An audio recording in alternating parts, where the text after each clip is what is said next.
кратко представить вам Дага. Даг Кроу сегодня журналист, он пиар-маркетолог и человек, который ранее вел, в том числе, интервью на радиошоу одного из крупнейших в Чикаго по недвижимости и так далее. У него достаточно очень интересная биография, но сегодня мы рассмотрим именно ту часть, которая покрывает именно его экспертность в пиаре и масс-медиа, как работать с онлайн-СМИ так, чтобы они приносили действительно много трафика, который можно дальше конвертировать в продажи, в процессе запусков и в процессе вообще освещения своего бизнеса на широкую аудиторию. I started out actually in the real estate investment industry. I was teaching people how to invest in real estate because I had 20 years experience buying and selling properties. And I started my own education company where I was teaching people how to buy real estate, how to profit from it. And our company was pretty good size. You know, it was a small company. We had about 6-7 employees. And we said, you know what, we want to go ahead and do more marketing, but this going to trade shows and newspapers and all that, it was very expensive. And we were always going after our customers. I wanted our customers to come to us. And one of my friends suggested using PR, public relations. So what we decided to do was hire a PR agency. And these guys are expensive. They're about 10 to 20,000 US. So I hired a PR company to help my company get more media attention, get more leads in business. And they didn't charge me $10,000. I only paid $5,000 a month, which is still a lot of money for a small company. So the first month I paid them $5,000, nothing happened. Second month paid another $5,000 US, nothing happened. Third month I got a phone call. Hey Doug, I've got an interview for you. Oh really, who's it with? Now I'm in Chicago. This interview was in the Seattle Times, 2,000 miles away. I don't know how many kilometers that is, but it's across the entire country. There was a little newspaper that said, I want to interview you for real estate. And I said, man, okay, I'll do it. I'm not sure what's going to help or not. I did the interview. It took 4 minutes and it was over. About 10 days later, an article came out in the newspaper about real estate, and I had 2 lines in this article. 2 lines, right? So I just spent 15,000 US to get 2 lines in this newspaper article. I was not very happy until my PR agency said, wait to see what happens, be patient. And that same article was then shared or syndicated to Yahoo Finance, MSNBC, about a dozen other places, and then my phone rang. And my phone rang from people all over the country saying, hey, I understand you teach people how to invest in real estate. Will you teach me? So out of that $15,000 in 3 months, I made $32,500 in 1 week. То, что нам сейчас объяснил Даг, это его интересная история, как он пришел к тому, что он сегодня использует масс-медиа, в том числе онлайн, для того, чтобы сгенерировать огромные потоки трафика, которые дальше, если уже правильно создан вами сайт, превращается в то, что мы обсуждали, сжимом в подписчиков, дальше покупателей. И его история началась с того, что он развивал компанию в последнее время, которая занималась обучением людей вкладывать в недвижимость, в разную недвижимость, от домов до квартир, коммерческой недвижимости и так далее. И смысл в том, что у него просто в этом был более 20 лет опыта, и это то, чем он к тому моменту занимался. И наступил такой момент, когда, опять-таки, тавтология, что ему нужно было эту компанию продвигать дальше. У него было 6-7 человек сотрудников, которые занимались тем, что тоже помогали людям инвестировать в недвижимость. Ему нужно было развивать это на следующий уровень. И среди всех источников продвижения, рекламы и всего остального он выбрал одно из пиар-агентств, которое очень было недешевым. В среднем услуги стоили где-то порядка $20 тысяч в месяц, но он говорит, что договорился в среднем где-то на 5. И в первый месяц он заплатил $5 тысяч, его пиар-агент сказал ему, что ну вот так должно быть, все окей. И ничего не произошло, ему не было ни звонков, ни клиентов, ничего. Второй месяц было то же самое. И в третий месяц ему позвонили и сказали, да, слушай, тебе нужно прилететь в Сиэтл, чтобы дать интервью. И он говорит, ну блин, я в Чикаго, как, зачем мне Сиэтл, мне здесь клиенты как бы нужны. И зачем мне лететь через всю страну практически в Сиэтл, чтобы дать какое-то интервью. Но он сказал, что все равно я это сделаю, раз, ну то есть мы работаем. И он полетел по рекомендации своего пиар-агента в Сиэтл, дал интервью в маленькой газете, всего 4 минуты, интервью было закончено. И в результате его именем вышло всего 4 строчки в этой газете. Это была маленькая какая-то газета «Все». Но что произошло дальше, когда это случилось, что человек, который брал у него интервью, был достаточно авторитетным, чтобы его новость скопировали такие как Yahoo, what was Yahoo and also MSNBC. MSNBC очень крупная, it's big online, CNN. like six, got it. Большая медиа фирма, компания, которая транслирует новости по всему США, и этой новостью именно эти гиганты поделились у себя. И его имя, как говорится, появилось, грубо говоря, в национальном масштабе из-за этих вот 3 месяца ожидания, $15 тысяч вложений. Он понял, что пиар работает вот в таком варианте. Он сделал порядка, it was somewhere around $32,000 in overturn and Yeah, revenue. I got basically 5 students, and I made $32,500 those 5 students. which is pretty much good ROI on such an investment. 200%. 200%, yeah. Что, в принципе, как Даг сейчас объясняет, что порядка 200% на те инвестиции, которые есть. Но это, скажем так, одна из таких историй, которая... It was like PR agency with printed news, etc. Yes. But as far as I understand, right now you're doing everything like this sort of stuff, but way more, less... I learned the lesson that I told my staff that I wanted to take all of our outbound marketing, instead of us trying to get clients come to us, I wanted clients just to come without me asking. So I said, you have 1 year, I told my staff, I said 1 year, take all of our marketing, instead of making it outbound marketing, I want it to be inbound. Where instead of we're calling them up, hey, you want to buy? People called us saying, I want to buy. Yeah. And we did it in 6 months. We did it in 6 months through publishing a best-selling book. I got on the radio, and I did digital online marketing, PR on the digital format, which went even bigger than the newspaper. Что делал Даг следующим шагом, когда он понял, что пиар для него вот так работает, что он всю свою команду собрал и объединил их вокруг одной простой идеи, что не теперь мы идем за клиентами, не мы звоним и мы навязываем свои услуги, что купите что-то у нас.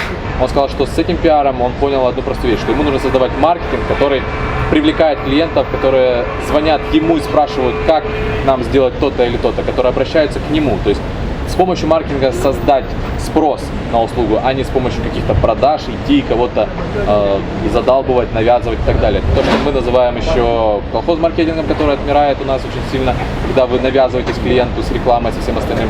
И другое дело, когда вы создаете маркетинг полезный, который привлекает людей тем, чтобы делать свою экспертность и так далее. Он говорит, что за полгода, следующий он создал книгу, которую сделал, it was best-selling book, that you launched.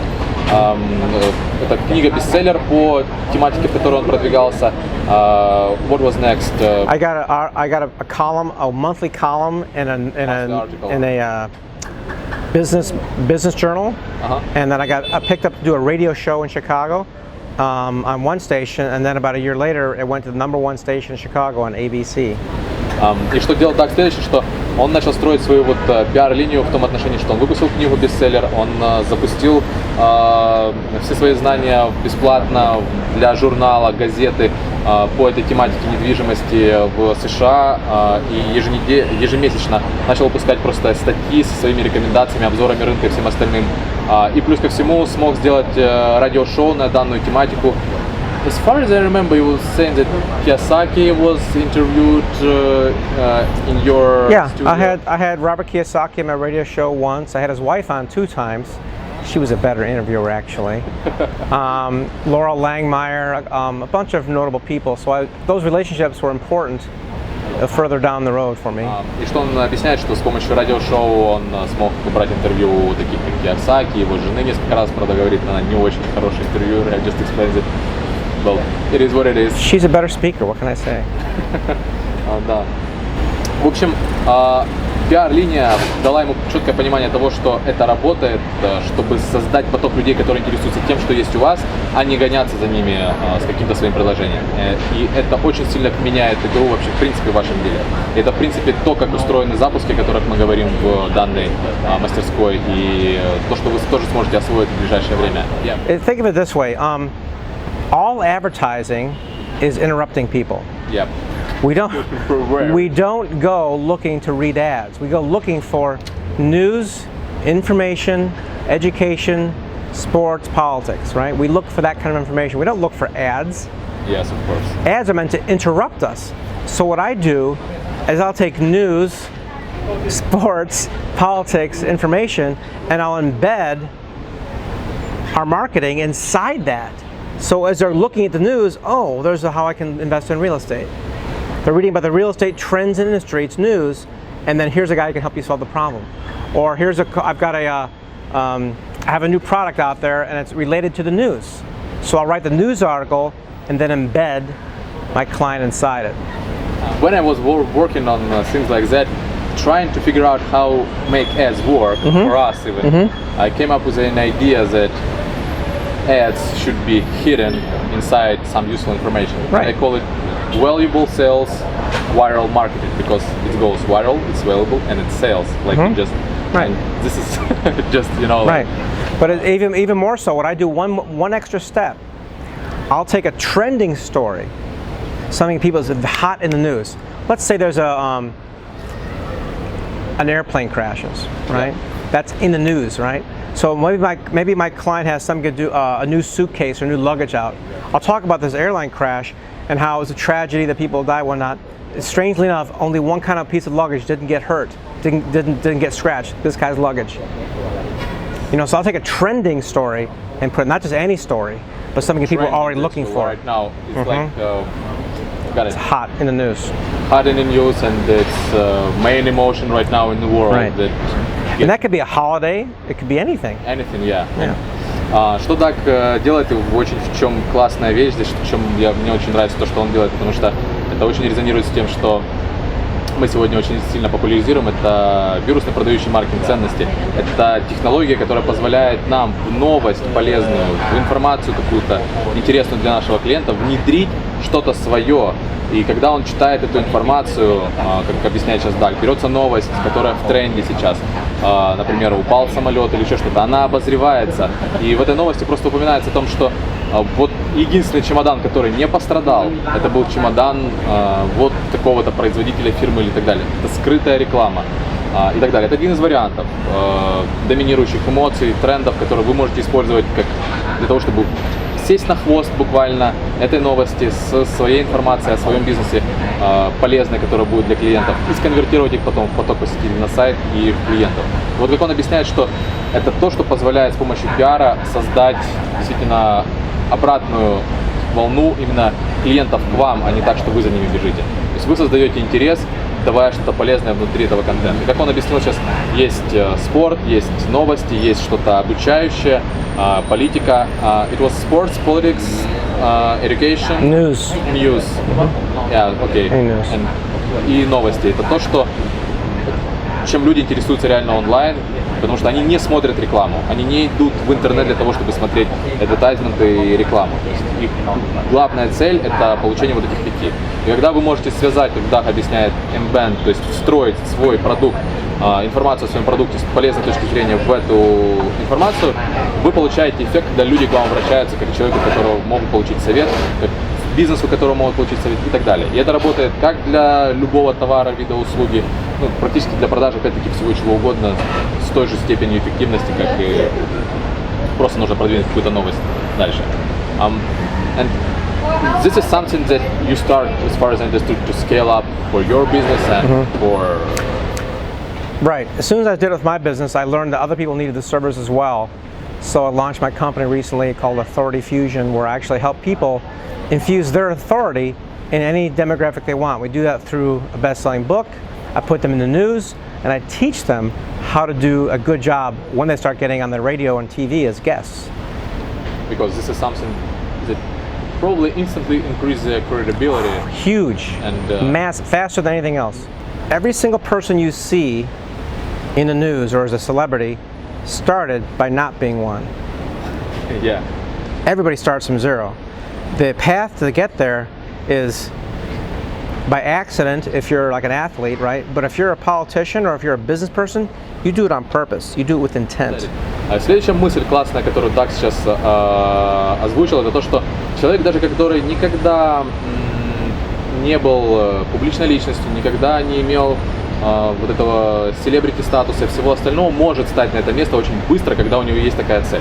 И как это делается, как он объяснил, что в его компании, когда он научился делать это для себя, к нему начали обращаться все больше клиентов, которые тоже в этом нуждались и хотят получить такого же рода результат, чтобы с помощью PR получать трафик клиентов и создавать свою экспертность, уровень экспертности повышать, именно на глобальном уровне даже, через массовые медиа в интернете. И то, что он объясняет, что он сейчас делает для клиентов, это для них создает книги, бестселлеры так называемые, которые очень сильно увеличивают доверие к этому человеку, к этой фирме, которой он владеет, к личности, потому что продается персонально от человека к человеку, потому что вот этот важный фактор, который стоит понимать в пиаре.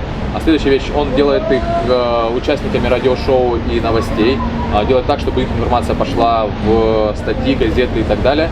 И это то, что позволяет, когда эти люди появляются на экранах, создать с ними и между ними и их клиентами просто невероятное доверие, которое реально превращается в поток продаж, когда люди платят без возражений, не знают, что это человек, кто он такой, у них уже с ними сформировано доверие, но знают, чем он может им помочь. И это ключевое. И вот что объясняет Даг, что следует помнить, что есть люди, которые попадают на телевидение, в масс-медиа спонтанно, а есть те, кто делает это конкретно с определенной целью. Конкретно с определенной целью это делают, как правило, бизнесмены и политики. А те, кто спонтанно, они не знают, как это монетизировать. А те, у кого есть проект, бизнес-идея, что-то, на чем они хотят заработать, для них это просто, так скажем, трамплин на уровень, когда у них будет всегда очень много клиентов, потому что они известная личность, которую уважают и ценят в том рынке, в котором он для вас создает доверие, если мы говорим про Дага. Но это то же самое можно сделать себе самостоятельно, когда вы правильно следуете просто определенным шагам. Поэтому хочу дальше расспросить, как это все будет происходить. Right. Imagine yourself taking a look at, say you're going to go buy a car. One car you've never heard of before. One car you've seen everywhere. You've seen people drive it, you see people talking about it, you see ads for it. That's the one you trust. You're going to buy it much quicker than this unknown one. It's the same thing in any business. So the more you are seen, not advertising, but like seen in the media, seen as the authority, Yep.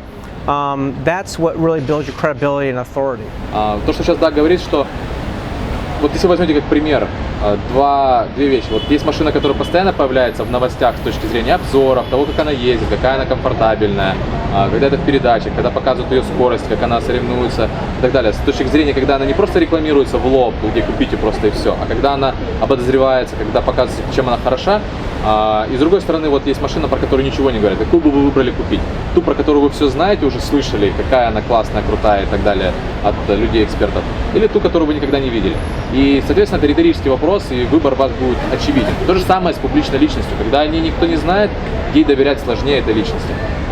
Если вы предприниматель, бизнесмен, который постоянно на слуху, которого знают и так далее, вам и доверять будут больше. Когда будут производить оплаты, когда будут заказывать, соответственно, поток будет больше этих процессов. Это так, как PR формирует доверие, формирует непосредственно нужный уровень клиентов и продаж. Поэтому это то, что вот чем занимается непосредственно Даг, и то, что мы можем у него научиться перенять этот процесс, как быть и бестселлером, и в статьях, и в новостях, и в прочих местах, где нужно быть для того, чтобы вам получить именно вот этот статус селебрити на рынке. What's next here is, yeah, you're getting celebrity status, you're getting more expertise, so you're getting like more reach, and with the more reach you get more traffic. And let's bring it back to product launches, whether it's through a crowdfunding or any kind of product launch. Every time a new product comes out, we're back at that new car example, right? It's brand new.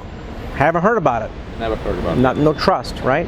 So the more you get people to hear about it and talk about it, the more accepted it is, and the quicker people will buy it. So when we do a product launch, a very important part of any launch is going to be PR and public relations, getting your message out there, not necessarily always trying to sell it, but just expose it and talk about it and tell the story behind it. People buy on stories. Что сейчас Даг говорит следующее, что когда мы возвращаемся к запускам в интернете, например, как на платформах, как краудфандинговых, как Kickstarter, любых других запусков массовых продуктов вот в интернете, вообще онлайн-продаж в целом, потому что сегодня практически все продажи идут онлайн, это самый эффективный способ это делать. Он объясняет простую вещь, что, например, если это компания на том же Kickstarter, которая вот есть машина, которую вы никогда не видели, она новая, ее только сделали, она неизвестна, соответственно, у нее сразу есть недоверие, и из-за недоверия ее и не купят. И самое главное, что нет недоверия и нет охвата. Люди не видят, что этот продукт вообще существует. И это то, где пиар реально помогает сделать вот 90% успеха в таких компаниях, когда делается именно запуск продукта и его продажи. То есть неважно, информационный продукт это или цифровой, или машина, что угодно. Схема одна и та же. Вы в медиа размещаете историю об этом продукте. Вы не продаете его в лоб, то, что объясняет Даг, а вы делаете так, что с этой историей ваш продукт рассказывается, чем он интересен, как он может быть полезен и выгоден. То есть вы не продажу делаете, а обозреваете. Он становится узнаваемым, люди его видят, и это формирует доверие, сформирует трафик. И именно пиар-компании на тех же Kickstarter'ах, на любых запусках в интернете, даже вот то, что я вспоминаю про Apple, они именно формируются благодаря пиар, формируется этот огромный кусок продаж и трафика для того, чтобы этот процесс состоялся и был таким, каким он нужен. I'm just, you know, like at my own idea with how Apple doing their PR. Yeah. The same way, like slightly with some types of controversial conflicts, etc. About just talks about the product they are going to launch soon. And this kind of PR makes them like people makes crazy of waiting when it will be in September. All this type of like boom and $200 iPhone. Everyone was waiting for it like years. Yeah. You're probably doing the same sort of things behind the scene of all this type of businesses. You know, like Yes, people buy an emotion. Yep. And one of the strongest emotional pulls is mystery, intrigue, curiosity, and conflict. Yeah, there are a lot of them there. Yeah. Что сейчас следует сразу быстро записать, что так сейчас объясняет, что люди в медиа мотивированы следующими вещами: загадочностью, mystery, конфликтами, curiosity. Интересом, любопытством. That's good. И этого даже, в принципе, достаточно. То есть, если вы используете 3 этих психологических триггера в своих новостях, рассказывая что-то о продукте, у вас будет очень хороший результат. Это то, что нужно помнить, знать дальше. Я это дальше объясню. Yes, and Stories. in the format of story. That's the most powerful thing. We learn through stories. We memorize dates, we memorize historical events, but the stories are what bind us as people. Emotions. Yeah, I mean, think of the famous poets from Russia, you know? You guys love your Russian poetry because it's a story and it's almost musical. Yeah, And kind of. when you can communicate through stories, people remember them, and most importantly, they share stories. I'm not going to share a date. Hey, Apple's coming out the phone on the 21st. I'm going to share a date. Hey, did you hear that iPhone 6 has got X waba? You know, I think it's got a little curiosity. There's a story and some curiosity. Story, curiosity, Yeah. mystery, and The best ads have stories in them. То, что так следующее объясняет, что когда у вас есть понимание этих эмоций, что людям нужно любопытство, история и так далее, вот то, что я сейчас уже перечислил, нужно, чтобы ваша реклама была именно такой. Никто не хочет слышать о том, какой iPhone будет прекрасный. Люди больше хотят слышать о том, почему в iPhone так много баков и почему, возможно, он даже не выйдет. То есть это какой-то конфликт внутри истории, который вот так то, что сейчас объясняет, что история запоминается людям так хорошо, что они не могут ее забыть. В то время как обычные факты, какие-то вещи просто быстро забываются. Он приводит пример с нашими русскоговорящими, украиноговорящими поэтами, писателями, про которых мы помним истории. Мы часто не помним фактов и дат, но мы помним, что это и как-то, потому что через историю передается та эмоция, которая реально просто впечатывается, скажем так, в наше восприятие. То же самое делается с продуктом, когда вот объясняется пример того, что мы хотим продвинуть, например, тот же. What was this? You're saying that most people will likely to share story about why iPhone has this bugs and won't work, than just how iPhone is going to be good. Right. I'm not going to share an ad. This thing is coming. Yeah. So what? I'm going to share a story. Did you hear about this? I don't know. It's kind of, oh, I've got a secret leak. Those are all fake secret leaks, right? I mean, they do those, right? They're all fake, but we think they're real. Oh, But some people, you're telling things that you know that it is fake, but for some people it's reality. They think, wow, yeah, it's real so.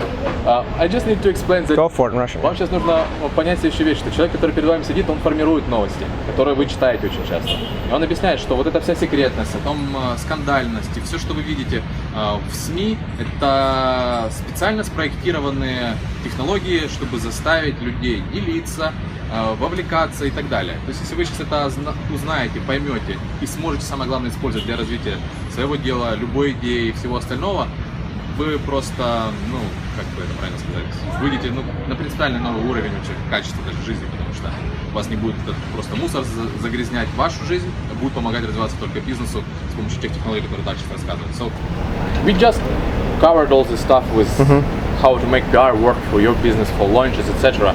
And as far as I know, you are here as a part of a team to actually follow and complete this process for our launch and for launches of other people that Right. are going to be there. Right. And for me, it's really an awesome opportunity actually to be in surrounded with such a people, because Yeah. it's a great sharing in person to person of information that normally takes like years to understand, to implement, etc. Things you like advising to do is a pure practice that you're just saying what to do, I'm doing it, and it gets results because you already know the fastest way to get there. Right. And We'll be putting out a story every day during launch time, every single day. And that story will be shared by over 100 different news agencies every day. So during a 20-day or 30-day launch, there'll be 3,000 news stories out there. It's a lot of digital real estate. We'll get a lot of coverage. a lot of digital buzz around the topic. So when people will hit this Google, Yahoo, We're gonna own it. they will just see how many it's.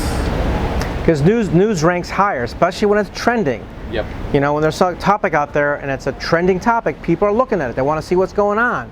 We want to insert our clients, our products inside those trending stories. Почему Даг сейчас здесь и как он участвует в части команды, то, что я сейчас пытался объяснить, что я очень счастлив, что я могу здесь присутствовать в кругу таких людей, потому что то, что они говорят делать, ты делаешь, получаешь сразу результат, потому что они уже прошли эту практику. Они знают конкретно, как туда прийти без всех обходных путей, то есть они тебе экономят время и деньги и усилия, то есть они знают, как прийти к результату быстро. И это то, почему мне реально круто здесь находиться, и почему я рад делиться с вами в этих интервью. И самое основное то, что вы сможете тоже присоединиться к этой команде, общаться с ними либо онлайн в формате, либо вживую здесь, в Таиланде, и перенимать этот опыт. Как сейчас Даг сказал, что в процессе этого запуска будет происходить практически выходить одна новость в день, и будет суммарно порядка 3000, it would be somewhere around 3000 news actions like So it'll be overall 300 pages, 600 pages. 3,000. But how many times it would be shared or reprinted that we can't even Even expect? more. It could be 50,000, 100,000. I don't know.